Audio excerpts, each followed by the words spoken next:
అర్థం చేసుకోగలిగితే అనుబంధ, అపార్థం చేసుకుంటే అగాధం. అదే అండి భార్యాభర్తల బంధం.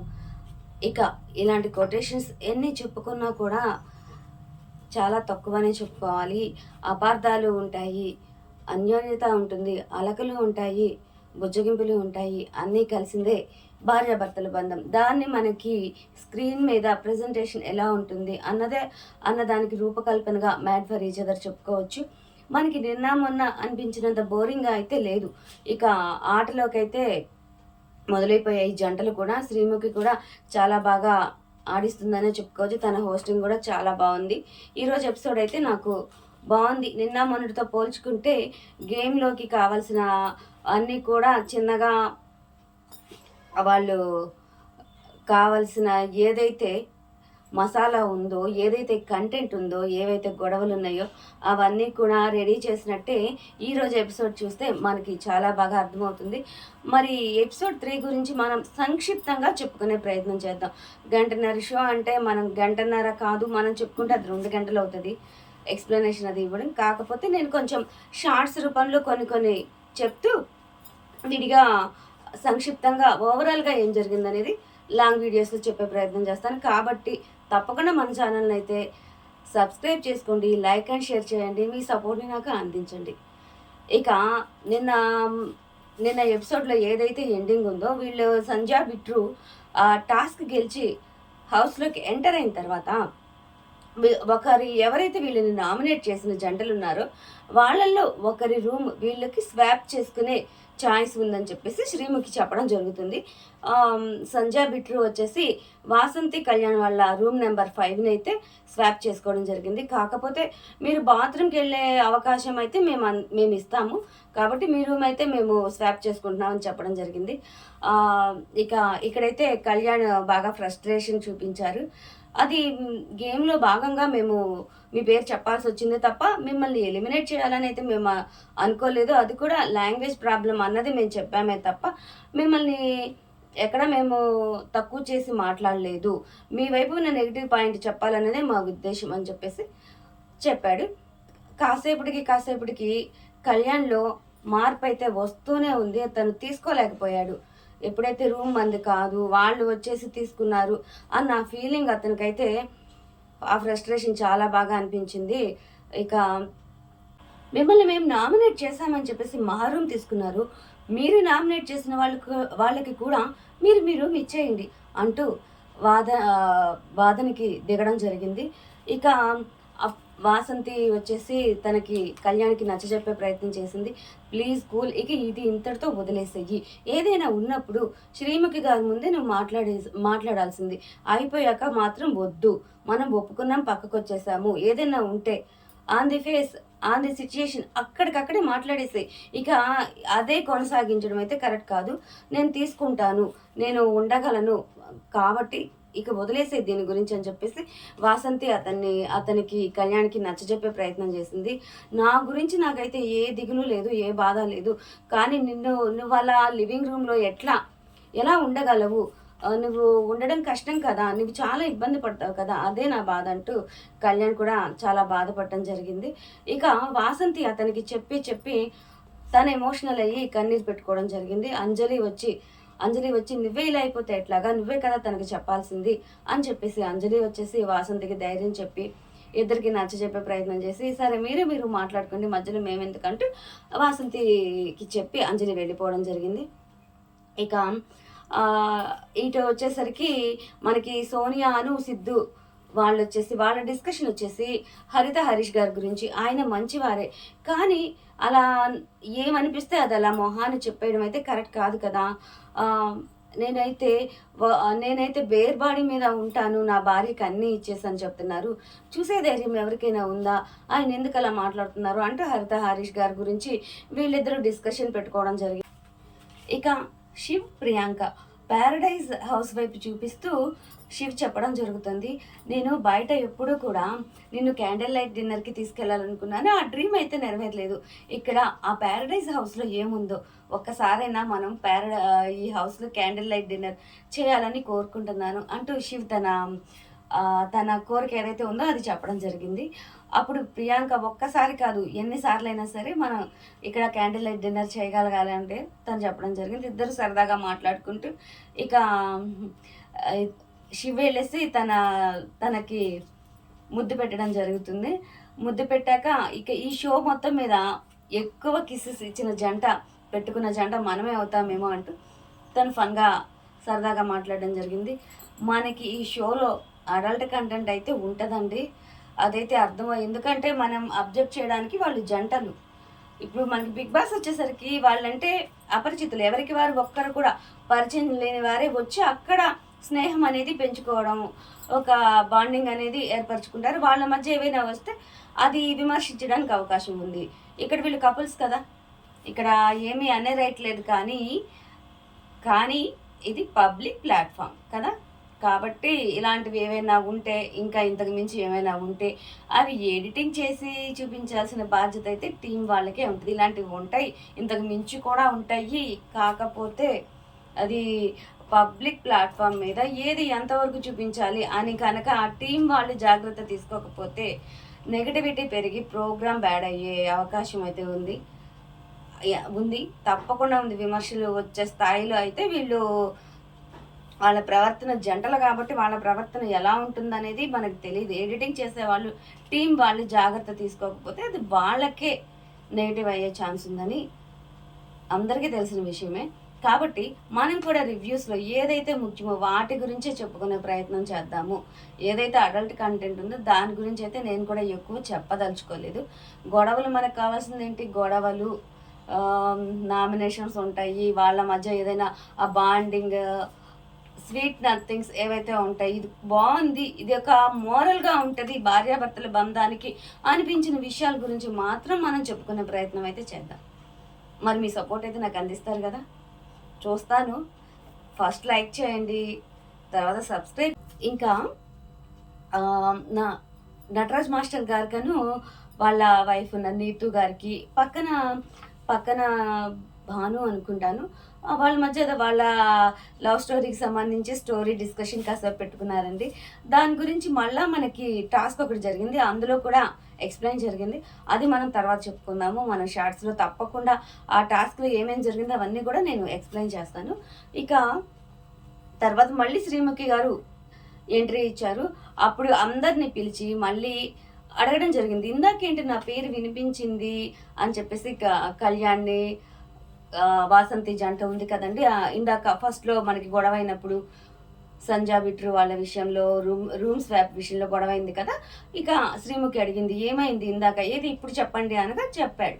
కళ్యాణ్ జరిగింది చెప్పండి, నాకు చాలా బాధ అనిపించింది, మేము గెలిచే వచ్చాం కదా టాస్క్, ఇలా తీసుకోవడం ఏంటి అంటేను తను ఇబ్బంది పడుతుంది కదా వాసంతి అని చెప్పగా, ఇది మీరు విడివిడిగా రాలేదు, కలిసే వచ్చారు. కష్టమైనా నష్టమైనా ఒకరు తప్పు చేసినా సరే అది ఇద్దరికి ఎఫెక్ట్ చూపిస్తుంది. అది మంచి కావచ్చు, చెడు కావచ్చు. మీరు జంటగా వచ్చినా మీరు ఒక్కటిగా ఉన్నట్టే. ఇక్కడ ఈ హౌస్లో ఉన్నంత వరకు అది మంచి అయినా చెడైనా ఇద్దరు కలిసే భరించాలి. అయినా మీరు ఇప్పుడు ఇది ఏముందండి, ఇది చాలా చిన్న విషయం. ఇంతకి 10 రెట్లు గేమ్ షోలో ఇంకా చాలానే ఉంటాయి కదా. ఎఫెక్ట్ అనేది ఇంకా పెరుగుతుంది, 10 రెట్లే పెరుగుతుంది తప్ప తగ్గేది కాదు. కాబట్టి మీరు దీన్ని ఒక పెద్ద విషయంగా అప్పుడే తీసుకోవడం అయితే కరెక్ట్ కాదని చెప్పేసి శ్రీముఖి కళ్యాణ్ గారికి కౌన్సిలింగ్ ఇవ్వడం జరిగింది. తను బాగానే చెప్పింది అనిపించింది. హోస్ట్ కూడా చాలా చక్కగా చేస్తుంది శ్రీముఖి కూడా. ఇక మీ అందరికీ ఇప్పుడు నేను టాస్క్ పెట్టబోతున్నాను అని చెప్పేసి, బ్లాక్స్ ఆఫ్ లవ్ అనమాట. ఒక టవర్ లాగా ఉంటుంది. ఆ టవర్లో ఒక్కొక్క బ్లాక్ తీస్తూ ట్రూత్ ఆర్ డేర్ గేమ్ ఆడాలి. వీళ్ళు ఒక్కొక్క కంటెస్టెంట్ తీసిన బ్లాక్ మీద ట్రూత్ ఉంటే ట్రూత్, డేర్ ఉంటే డేర్, ఆ క్వశ్చన్ అడగాలి. ఇక్కడ ఇంకో ట్విస్ట్ కూడా ఉంది. అదేంటంటే ఎవరైతే తీస్తారో ఆ తీసిన వాళ్ళు ట్రూత్ గేమ్ ఆడరు. ఆ డేర్ వస్తే డేర్ గేమ్ వాళ్ళు ఆడరు. వాళ్ళు ఇంకొక పర్సన్కి అది ఎక్స్చేంజ్ చేయొచ్చు, లేదా వాళ్ళైనా చెప్పచ్చు, లేదంటే వేరే అదర్ పర్సన్కి ఇచ్చి వాళ్ళని ఆ ట్రూత్ గేమ్ వాళ్ళు మళ్ళీ వేరే వాళ్ళని క్వశ్చన్ చేయొచ్చు. ట్రూత్ గేమ్ గురించి కావచ్చు, డేర్ గేమ్ గురించి కావచ్చు. ఇక్కడ ట్రూత్ అనేసరికి ఆ ట్రూత్కి సంబంధించిన క్వశ్చన్ వచ్చేసి హోస్ట్ ఎవరైతే ఉన్నారో శ్రీముఖి గారు అడుగుతారనమాట. ఆ క్వశ్చన్కి రిలేటెడ్గా ఈ బ్లాక్ తీసుకున్న వాళ్ళు ఇంకెవరికైనా ఇస్తారు. వాళ్ళు శ్రీముఖి గారు అడిగిన క్వశ్చన్కి ఆన్సర్ వేరే వాళ్ళ నుంచి తీసుకుంటున్నారు. అర్థమైందా? అర్థమవుతుంది, తప్పకుండా అర్థమవుతుంది. ఇంకా ఒక్కసారి ఏం జరగబోతుంది అనేది వింటే మీకు అది కూడా అర్థమవుతుంది. కొంచెం ఒకరికొకరికి అలా మెలికలు అయితే వేయడం జరిగిందండి ఈ టాస్క్లో. బాగానే ఉంది, టాస్క్ కూడా బాగానే జరిగింది. ఎమోషన్స్ కావచ్చు, గొడవలు కావచ్చు స్టార్ట్ అయిపోయాయి, చాలా బాగా స్టార్ట్ అయిపోయాయి. సోనియా వచ్చి బ్లాక్ తీయడం జరిగింది. డైర్ వచ్చింది. ఆ బ్లాక్ తీసుకెళ్ళి తను హరీష్ గారికి ఇచ్చింది. హరీష్ గారు డేర్ టాస్క్ కదా, హరీష్ గారు నూకరాజు ఫేక్ అని చెప్పి, నూకరాజు కపుల్ ఫేక్, నూకరాజుని మెయిన్గా ఫేక్ అంటూ డేర్ అనే ఆ డేర్ అని ఇచ్చారు కదా, దాన్ని యాక్సెప్ట్ చేసి నూకరాజుని చూస్ చేసుకున్నారు. సోనియాకి వచ్చిన బ్లాక్ తీసుకెళ్ళి హరీష్ గారికి ఇచ్చింది. హరీష్ గారు నూకరాజుని ఫేక్ అని చెప్పడం జరిగింది. కారణం ఏంటంటే వాళ్ళిద్దరంట పాస్వర్డ్స్ ఇచ్చి పుచ్చుకోలేదట. మళ్ళీ ఆ రోజు మంచులో నుంచున్నప్పుడు 5 కపుల్స్ ఉన్నారు, వాళ్ళ పార్ట్నర్కి ఎవరు ఏమీ జాకెట్ ఇవ్వలేదు అని మొన్న డిస్కషన్ జరిగింది కదా హరీష్ గారిది. ఇప్పుడు కూడా అదే పాయింట్, నువ్వు మీ పార్ట్నర్కి కనీసం కోట్ కానీ ఏమీ ఇవ్వలేదు అని చెప్పేసి ఈ 2 పాయింట్స్ మీద ఫేక్ అంటంతో ఇక్కడ వీళ్ళు కూడా హర్ట్ అయ్యారు. మేము ఎలా ఫేక్ అవుతాము, నేను అడిగానో లేదో మీకు తెలుసా, తనకి హెల్ప్ చేద్దామనే ఉద్దేశంతో నేను తీసుకోమన్నానో లేదో, మా మధ్య ఏం డిస్కషన్ జరిగిందో మీకు తెలుసా, మీరు ఎలా ఫేక్ అని డిసైడ్ చేస్తారు, పాస్వర్డ్స్ ఇచ్చి పుచ్చుకుంటేనే ప్రేమ ఉన్నట్ట అని చెప్పేసి ఇతను కూడా గట్టిగా అడగడం జరిగింది. వీళ్ళిద్దరి మధ్య వాదన కూడా ఒక స్థాయిలో జరిగింది. ఏంటనేది మనకి ఏమేమి అనుకున్నారనేది నేను షార్ట్స్ అయితే చెప్తాను. కాబట్టి ఇక్కడ మనకి వీడియో లెంగ్త్ ఎక్కువ కాకూడదని మాత్రమే నేను చూస్తాను. చెప్పాలంటే చాలానే చెప్పుకోవచ్చండి, అంత వినేంత టైం కూడా ఎవరికి ఉండదు. సాధ్యమైనంత వరకు షార్ట్ అండ్ స్వీట్గా చెప్పుకునే ప్రయత్నం అయితే చేద్దామని చెప్పేసి ఇక్కడైతే చాలా డిస్కషన్ జరిగింది. ఇక్కడ ఇంకొక ట్విస్ట్ ఏంటంటే, మనకి ఇది ఆల్రెడీ ప్రోగ్రామ్ తీసేసిందే కాబట్టి ప్రోగ్రాంలో ఆ సిచ్యుయేషన్లో జరిగిన విషయాలు వాళ్ళు మళ్ళా కెమెరాతో షేర్ చేసుకోవడం జరిగింది. ఇక్కడ ఏదైతే అన్నారో హరీష్ గారు ఫేక్ అని, తర్వాత ఆ జంట మళ్ళీ వివరణ ఇవ్వడం జరిగింది. ఇది తర్వాత బయటకు వచ్చిన తర్వాత ఇంటర్వ్యూస్లో చెప్పిన మాటలు అక్కడ మళ్ళీ వాళ్ళు యాడ్ చేసి క్లిప్స్ ఏదైతే ఫేక్ అన్నారో, నేను ఫేక్ అనకుండా ఉండాల్సింది వీక్, నా ఉద్దేశం ఏంటంటే వీక్ బాండింగ్ అని చెప్పేసి ఆయన తర్వాత ఆ మాట ఎప్పుడు వీళ్ళు బయటకు వచ్చేసారు కదా, బయటకు వచ్చాక జరిగిన ఇంటర్వ్యూస్లో ఆ సిచ్యుయేషన్లో ఇప్పుడు హరీష్ గారు ఎక్కడైతే చెప్పారో అక్కడ ఈయన బయటకు వచ్చాక అన్న మాట మళ్ళీ యాడ్ చేసి మనకి ఈ షోలో చూపిస్తున్నారు. ఇలాంటివి చాలానే ఉన్నాయండి షోలో. చూద్దాం ఇంకా ముందు 1-2 ఎపిసోడ్స్గా జరిగింది, ముందు ఇంకా ఏముండబోతున్నాయో కూడా ఒక క్లారిటీ అయితే ఈ ఎపిసోడ్ అయితే ఇచ్చిందనే చెప్పుకోవాలండి. ఇక ఒప్పుకోలేదు నూకరాజు హాస్య జోడీ కూడా, ఇది మేము అస్సలు ఒప్పుకోము మీరు అన్నదానికని చెప్పేసి వాళ్ళు కూడా గట్టిగానే వాదించడం జరిగింది. ఇక తర్వాత వచ్చేసి అంజలికి డైర్ బ్లాక్ వచ్చింది. తను ఆ బ్లాక్ తీసుకెళ్ళి కళ్యాణ్కి ఇచ్చింది. కళ్యాణ్ వచ్చేసి సంజా బ్రిట్టు జంట బ్రేకప్ జంట, వాళ్ళిద్దరూ కలిసి ఉండడం కష్టం అన్నట్టు స్టేట్మెంట్ ఇవ్వడం జరిగింది. అప్పుడు సంజా బ్రిట్టు కూడా మీరెలా చెప్తారు మేము కలిసి ఉండమని చెప్పేసి, అంటే మీ ఇద్దరి మధ్య ఏజ్ గ్యాప్ ఎక్కువ ఉందని చెప్పేసి మాట్లాడడం జరిగింది. మరి స్టేజ్ మీద 10 years గ్యాప్ ఉందా, వావ్ గ్రేట్ అంటూ రాధమ్మ గారు అన్నప్పుడు అందరూ క్లాప్స్ కొట్టారు కదా, అంటే క్లాప్స్ కొట్టినంత మాత్రాన అది అంతా మీరు కరెక్ట్ అని ఒప్పుకున్నట్టు కాదు కదా, అతని లాంగ్వేజ్ ప్రాబ్లం ఉంది, అలాగే మీ మధ్య ఏజ్ గ్యాప్ ఉంది, ఈ 2 పాయింట్స్ మీద మీరు బ్రేకప్ అయ్యే ఛాన్సెస్ ఉన్నాయని చెప్పేసి ఇతను చెప్పడం జరుగుతుంది. దానికి సంజయ్ కూడా యాక్సెప్ట్ చేయలేదు. సంజయ్ బ్రిట్టు కూడా సమాధానం చెప్పారు, కొంచెం గట్టిగానే చెప్పారు. తర్వాత సాండ్రాకి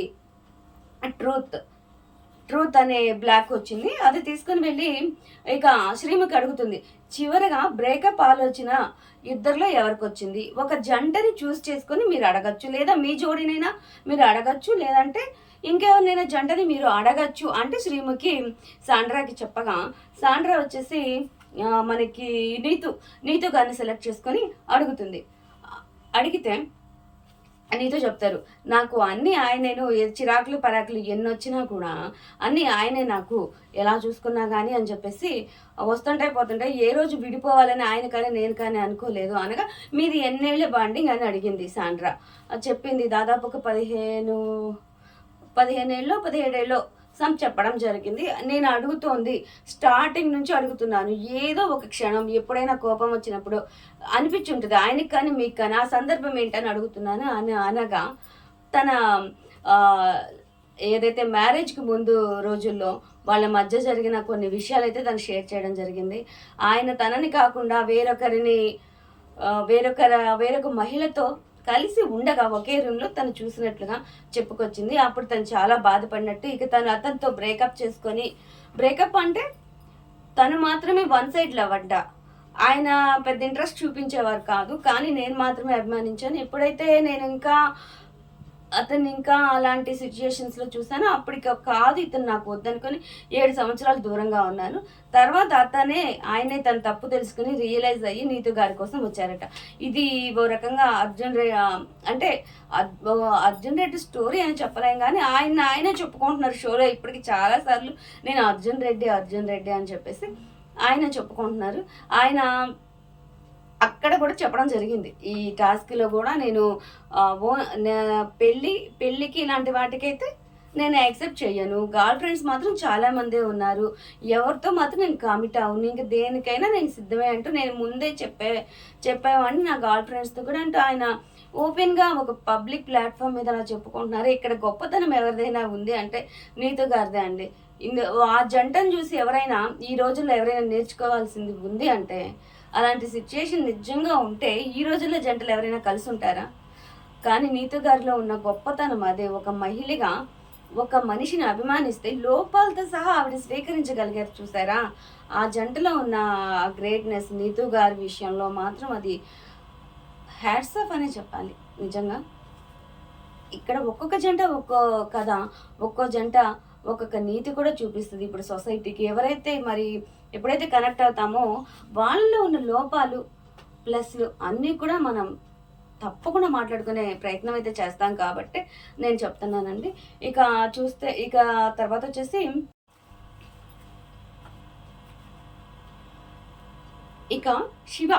శివకి ట్రూత్ వచ్చింది, బ్లాక్ వచ్చేసి ట్రూత్ వచ్చింది.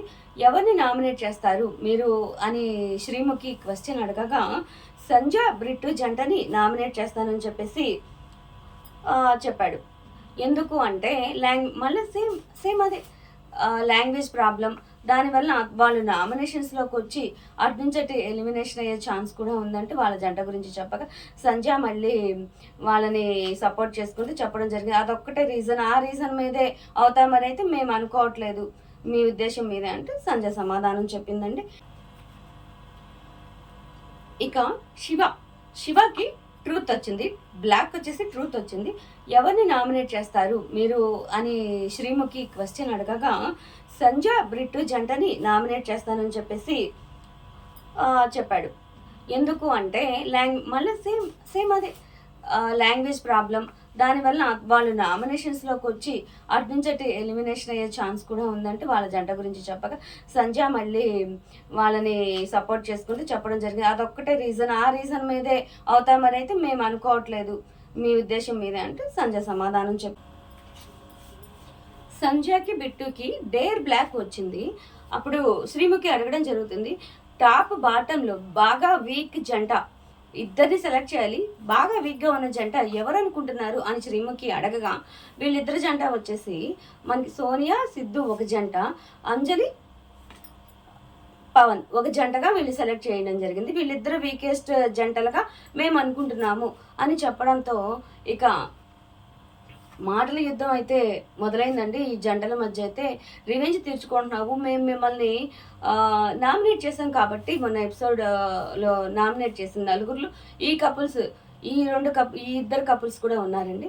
సో అందుకని నువ్వు రివెంజ్ తీర్చుకుంటున్నావు అని చెప్పేసి మనకి సిద్ధు వచ్చేసి గొడవకి రావడం జరిగింది. సంజయ్ కూడా అదే స్థాయిలో సమాధానం చెప్తుంది. ఇక మీకు లాంగ్వేజ్ రాదు, ఆ పాయింట్ నిజమే కదా, కరెక్టే కదా అని చెప్పేసి సిద్ధు గట్టిగా మాట్లాడడం జరిగింది. ఇక ఒక్క మాట అని కాదు, వీళ్ళ మధ్య వారైతే వేరే లెవెల్లో జరిగింది. అదేంటనేది నేను షార్ట్స్లో కూడా మనం చెప్పుకునే ప్రయత్నం అయితే చేద్దాము. ఇప్పటికే లెంగ్త్ తక్కువ అవుతుంది కాబట్టి అర్థం చేసుకుంటారని అనుకుంటున్నాను. తప్పకుండా సబ్స్క్రైబ్ చేసుకోండి, లైక్ అండ్ షేర్ చేయండి, మీ సపోర్ట్ని అయితే నాకు అందించండి. Thank you.